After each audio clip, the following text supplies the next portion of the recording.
that we cannot deal with any single health problem or any single problem of the world today if we do not deal with the realm of the spirit, if we do not take that into account. And every sickness that we see in the world today, including the disastrous state of international relations, if we go down right to the bottom of it, we'll find that there is a spiritual cause. And if we fail to address that spiritual cause, we will never, never, never solve the problem. So in answer to your question, are shamans becoming more common or less common? I would say more and more shamans exist, and many in the West can rightly be regarded as shamans now, who have pursued this experience of altered states of consciousness and of using altered states in a systematic manner to directly project our consciousness into other realms and other dimensions.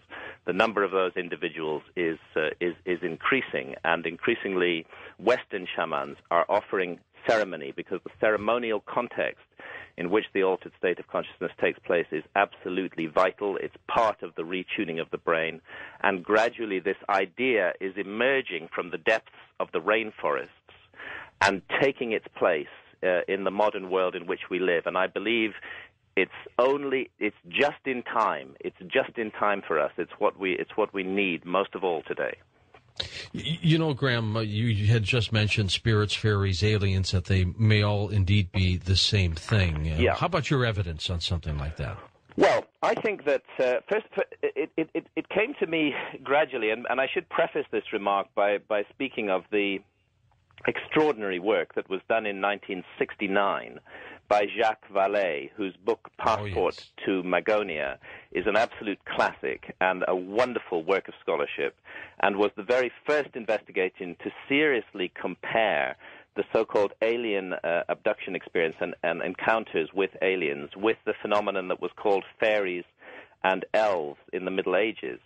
And what I've done is, in Supernatural, in a section of Supernatural, is I've taken that inquiry on with all the new evidence that has become available since 1969, and I've added to it a very specific investigation into the beings that shamans all over the world call spirits.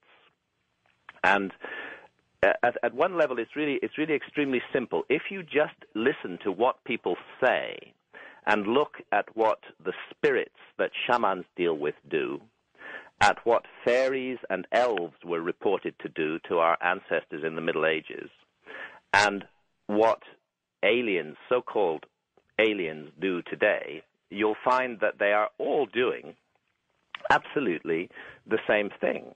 Very intriguing similarity. And perhaps people who've only superficially studied the alien abduction phenomenon may not be aware of this, but a great deal of very serious scientific work was done on the alien abduction phenomenon. For example, by Professor Mack.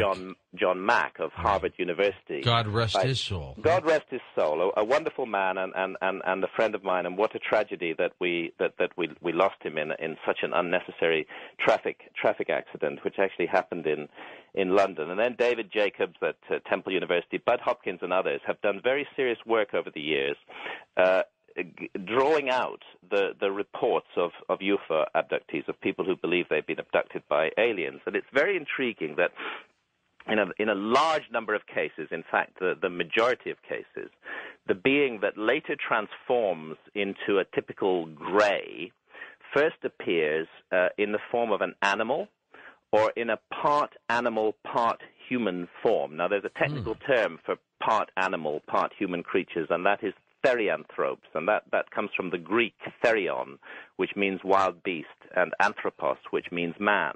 And it's astonishing how commonly UFO abductees first meet their aliens in this therianthropic form as part animal, part human. They're shapeshifters, they're transformers.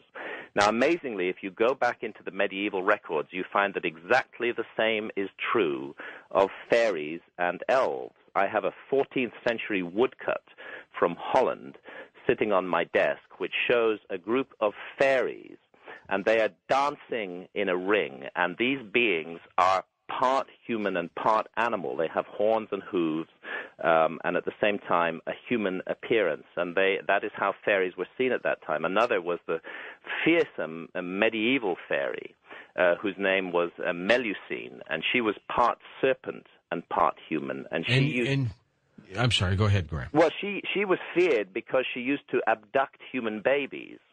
There were repeated cases of fairies and humans being involved in mating, in breeding, exactly as we have in the reports of alien abductions, that there's this appears from the other world to be this sexual interest in the human race. The same is true of the spirits that shamans deal with. Many shamans experience themselves to be abducted by the spirits. They're taken up into the sky. They're forced to have sex with them. Many shamans believe that they have a spirit wife and children in the other world. So strongly do they believe this that it actually causes damage to their relationships in this world. And again, this is very common with alien abductees and was common with people abducted by fairies in the Middle Ages. So there's just an astonishing range of similarities and connections uniting these three phenomena. And my sense is that we are dealing with the same being. And I can actually trace the first documents referring to these beings, the painted caves of Upper Paleolithic Europe, back 35,000 years. This has been a continuous experience in human culture, but I honestly don't think it is physical nuts and bolts aliens from other planets in this physical universe. I think the problem is much more mysterious and much more interesting than that. I think the evidence suggests we're dealing with transdimensional beings that have an interest in us, and that evolution has equipped us with a means to contact. What brought you to this point, to this theory? Well, I really started out having worked for many, many years on the subject of the lost civilization. I suppose my best-known book is Fingerprints of the Gods.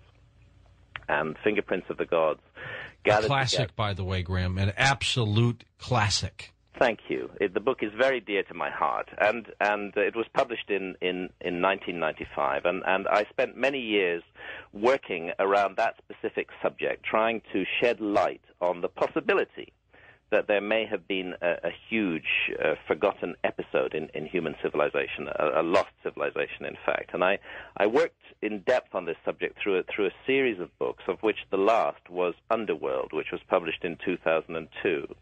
And for Underworld, I took this investigation as far as I could possibly take it. I learned to become a scuba diver, and I did deep and dangerous dives in more than 2,000 dives, in fact, in locations all around the world, looking for the submerged traces of a lost civilization. And indeed, I found a great deal. But when I had published that book, I felt actually I have taken this investigation as far as I personally can take it. There's a danger if I continue down this track that I'm just going to end up repeating myself and not saying anything new.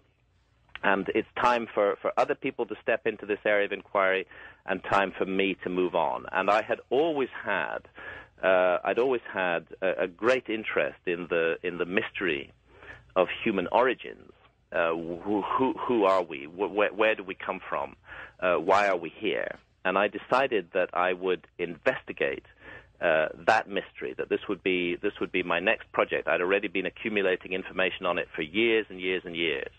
But as I really got into the subject, I unexpectedly found, that I had to deal with the supernatural, that our ancestors were dealing with the supernatural, that the supernatural may have been the key that made them human in the first place. This was the mystery that I found myself up against, and I realized that my inquiry was ultimately going to concern much more the nature of reality than just the issue of human origins.